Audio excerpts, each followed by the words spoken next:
we want to go ahead and solve 10x squared plus x minus 2 equal to 0. So let's factor this out. We'll have 10x plus some sort of number, and then 10x minus a number. I'm going to go ahead and multiply this 10 times the 2, which gets us negative 20. So we want two numbers that will multiply to negative 20, and then when summed together will give us a 1 here in front of the x. So those two numbers would be a 5 and a 4.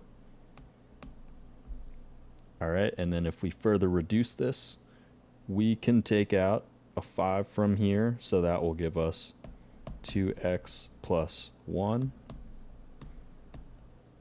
And then if we look at this other side, these will also divide by, looks like a 2, so that'll be a 5x minus a 2. So now what do? We know that these are equal to 0. If we use our zero factor property, we know that 2x plus 1 is going to be equal to 0.